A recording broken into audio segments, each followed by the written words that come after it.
noite a todos. Boa noite a todos. Muito boa noite.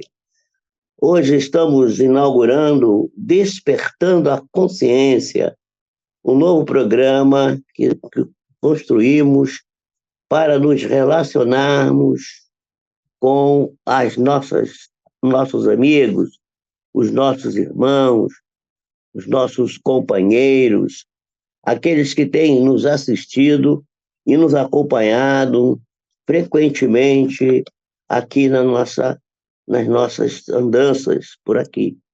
Então, nós nos sentimos muito felizes de podermos, depois de grandes dificuldades que tivemos, inaugurar, de fato, o nosso novo programa, né?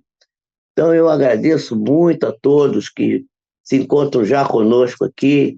E hoje nós vamos fazer, seria o dia do nosso estudo, porque é terça-feira, estudo do Livro dos Espíritos, e estudo e a oração que sempre fazemos para os desencarnados e para os doentes. Hoje nós vamos fazer diferente, né? Nós vamos estudar o despertar da consciência. Esse que é a ideia, não é? Então nós vamos trabalhar hoje fazendo esse trabalho de primeira vez. Vocês desculpem aí, porque como é a primeira vez que a gente está fazendo o trabalho, é possível que a gente não consiga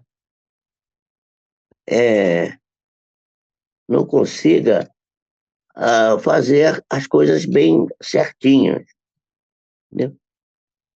Então vocês vão perdoar a gente, nós vamos trabalhar aqui fazendo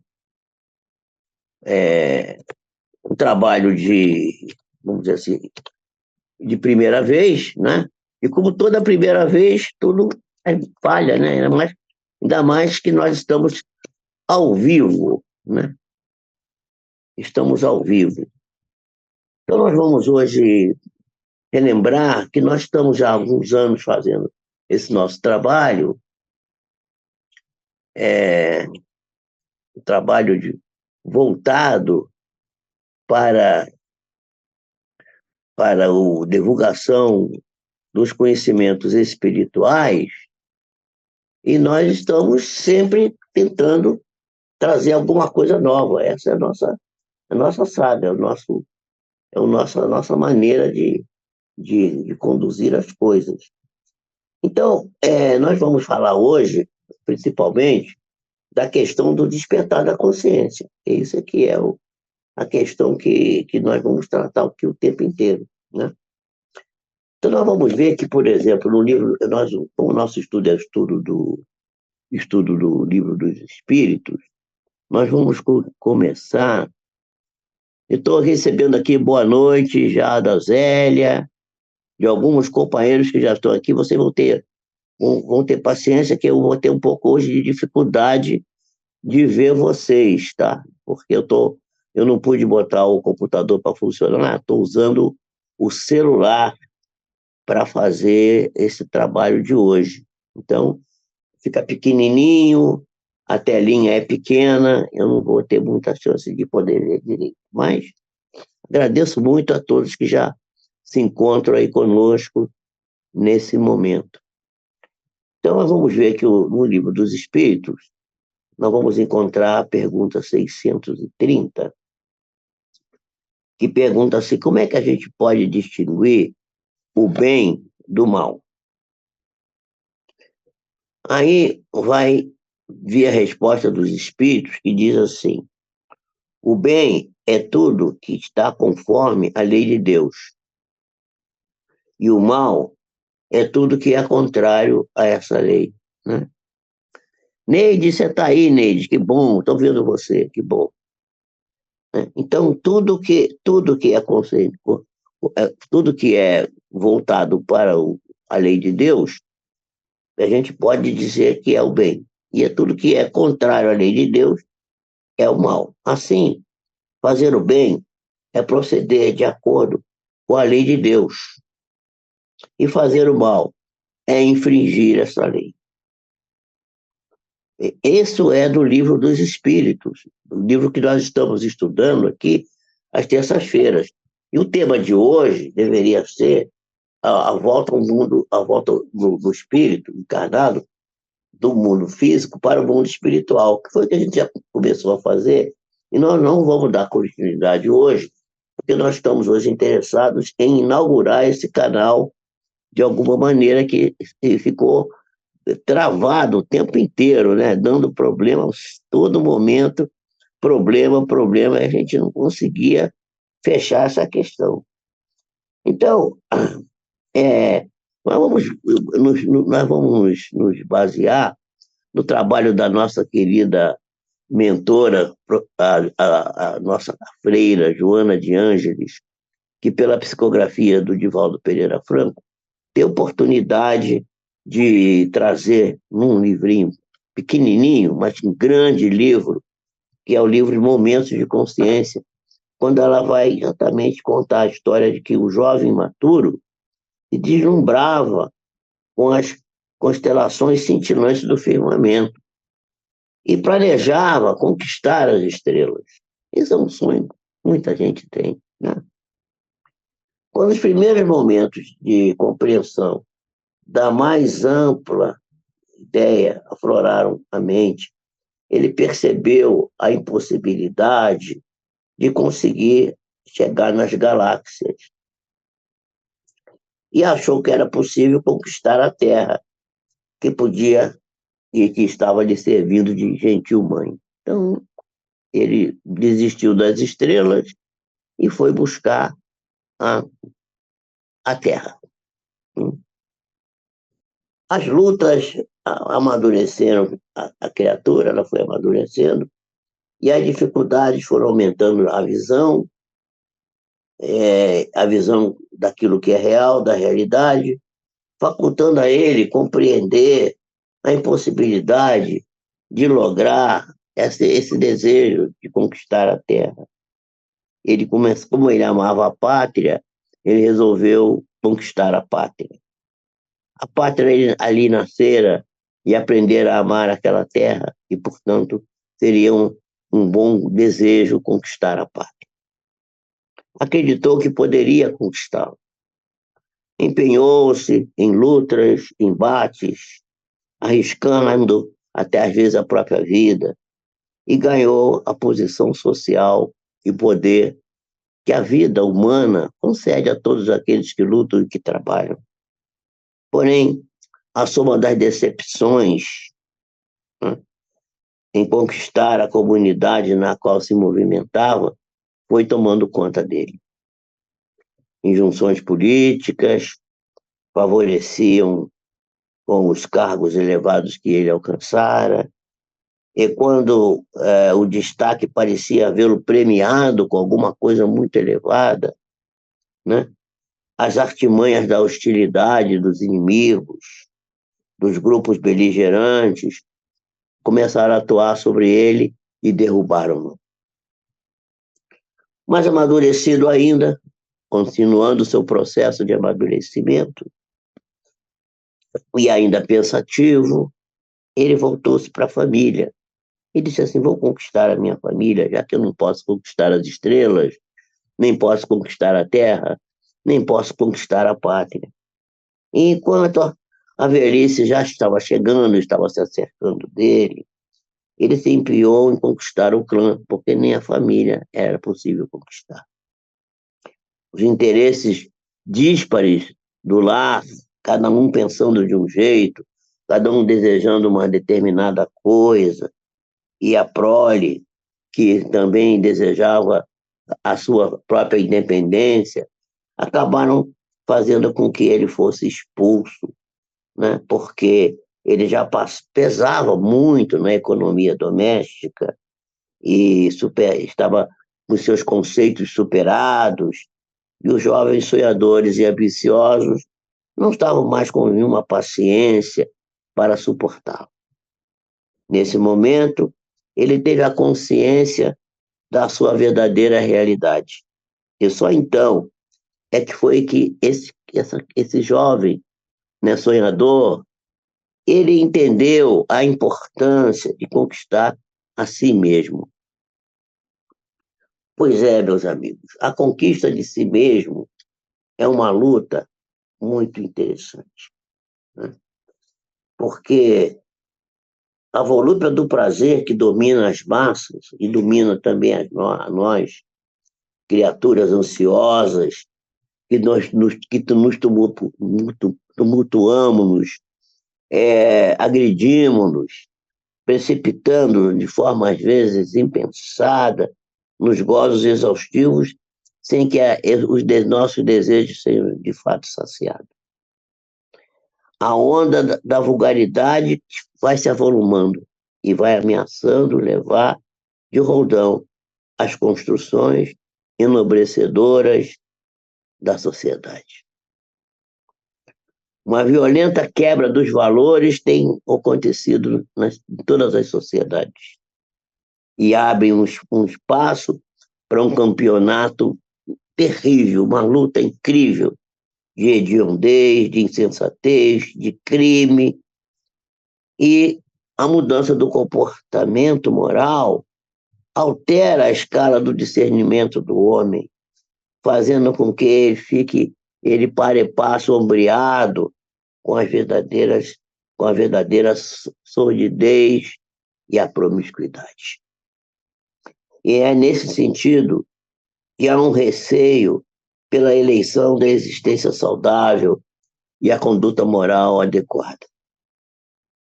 Aquilo que é exótico, que é agressivo, tem substituído o belo, tem substituído aquilo que é pacífico, tem sido o ódio, tem substituído o amor, dificultando o discernimento em torno daquilo que é real e daquilo só cabe na imaginação das criaturas, daquilo que é justo, daquilo que é ignóbil. Há uma carência muito grande de grandeza, de amor, de abnegação nesses momentos em que vivemos na Terra. As grandes nações encontram-se conturbadas por problemas muito sérios e os membros das nações, os dirigentes e as comunidades completamente aturdidas. Os povos de médio desenvolvimento apresentam-se inseguros e ansiosos. Os países que estão em crescimento, estão vitimados pela miséria econômica, experimentam a fome, experimentam as doenças calamitosas, doenças que já haviam desaparecido, que voltam, desemprego, loucura, que estão se generalizando em todo o mundo. E em todos esses locais, no entanto, sobressaem a violência, a luxúria, a dissolução dos costumes. E a criatura agoniada, todavia, busca outros rumos de afirmação. Está, porém, na natureza humana, felizmente, a necessidade da paz, do desejo do bem-estar, da busca do amor, da paz.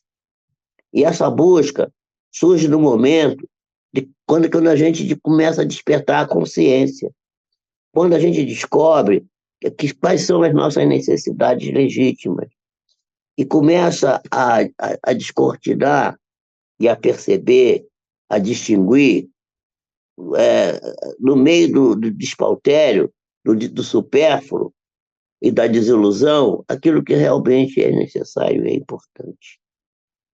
Então, no Livro dos Espíritos, de Allan Kardec, que é um manancial inexaurível de sabedoria para a nossa vida, nós vamos encontrar um repositório de lições libertadoras, das quais necessitamos para o autoencontro e para a nossa autoiluminação. O amadurecimento intelecto-moral é necessário e faculta em nós esse despertar da consciência. E ao despertar da consciência nos propele para a descoberta do que seja a verdadeira verdade, e o que seja verdadeiramente a vida. Então, aqui, nesse trabalho de Joana de Ângeles, nós vamos encontrar vários quesitos que estão nos conclamando a despertar a nossa consciência. E esse momento de conscientização, isto é, o instante a partir do qual a gente já consegue discernir com acerto, usando como parâmetro o equilíbrio, nós vamos alcançar o ponto elevado da condição de ser um verdadeiro ser humano. É um efeito natural do processo evolutivo, né? E é uma conquista que vai nos permitir avaliar fatores profundos que ainda não avaliamos bem, como o bem e o mal, por exemplo, como falamos no início. O que é certo do que é errado. O dever daquilo que é a irresponsabilidade.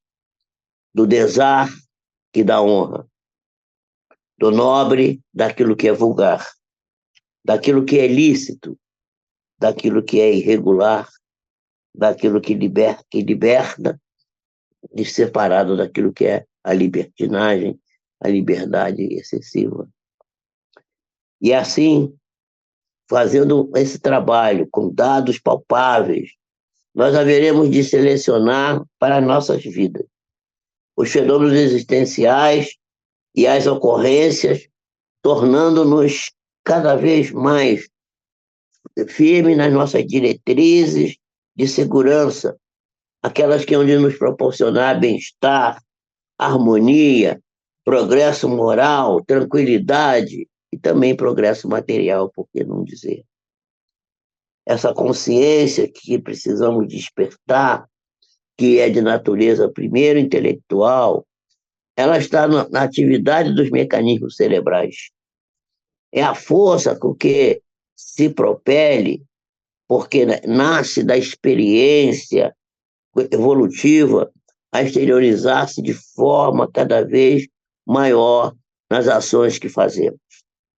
Encontramos essa ideia, essa conquista nas pessoas incultas, intelectualmente, mas, porém, está ausente em outras, que às vezes são portadoras de conhecimentos acadêmicos, porque a moral não está ligada a conhecimento acadêmico. Se analisarmos a conduta de um especialista em problemas respiratórios, que conhece intelectualmente os danos provocados pelo tabagismo, pelo alcoolismo ou por outras drogas aditivas que são muito usadas no nosso meio, nós iremos perceber que, apesar disso, esses indivíduos muito esclarecidos, que conhecem o problema no cotidiano das suas vidas, fazem eles próprios uso desses elementos.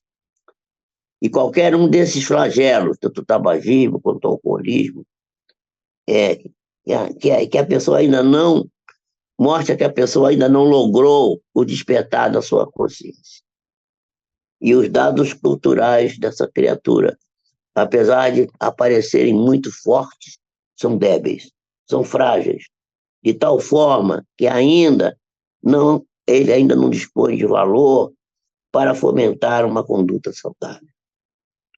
E, por extensão, a pessoa que se permite o crime, por exemplo, do aborto, sob falsas argumentações legais, ou de direitos que se faculta, assim como todos aqueles que o estimulam e que até os executam, né? E incidem na mesma ausência de consciência, comportando-se sob a ação do instinto e, às vezes, da astúcia, da acomodação, mascaradas de inteligência. Outros indivíduos, não obstante, sem conhecimento intelectual, ainda em patamares baixos da intelectualidade, possuem bastante lucidez para agir diante dos desafios da existência, elegendo uma forma segura de comportamento não agressivo, e digno, mesmo que a contributo de um profundo e grande sacrifício.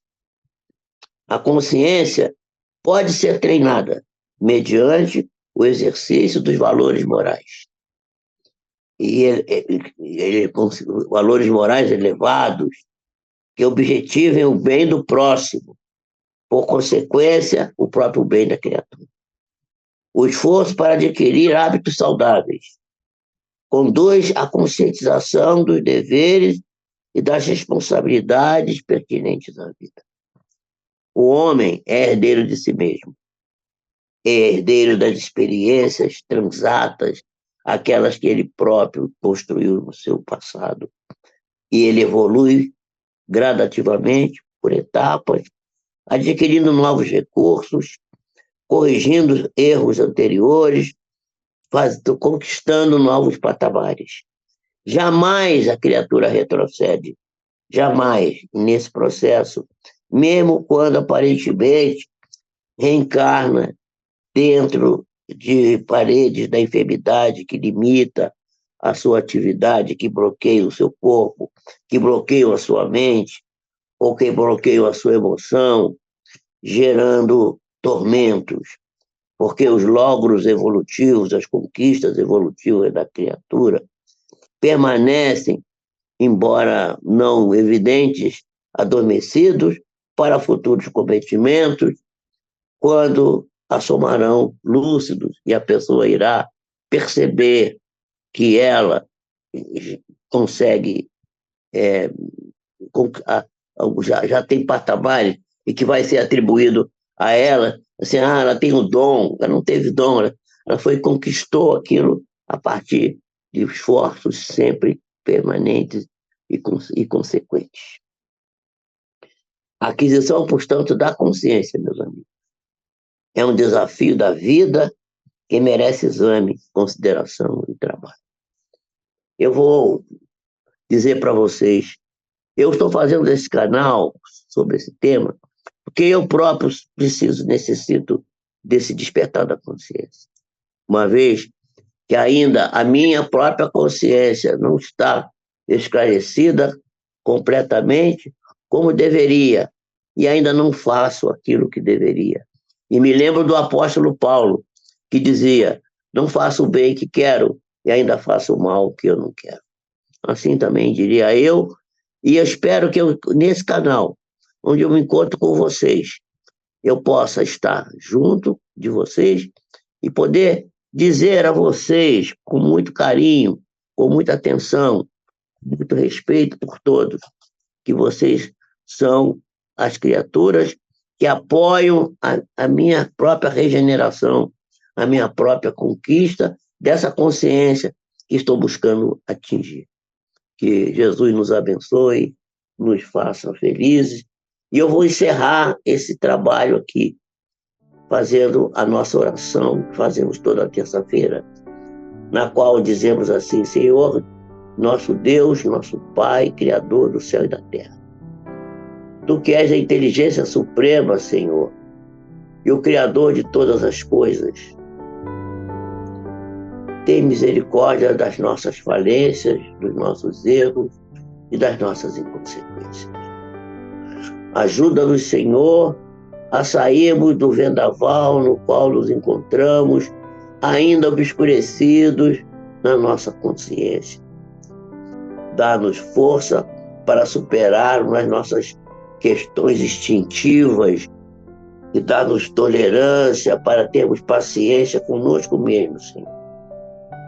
E ao mesmo tempo que pedimos por nós próprios, nós pedimos também, Senhor, pelos que estão doentes, pelos que estão nos leitos de dor, dos que estão nos cárceres, das doenças consumptivas, doenças que limitam as suas atividades, que os fazem sofrer, chorar, gemer, sem saber o que possa ser feito por eles.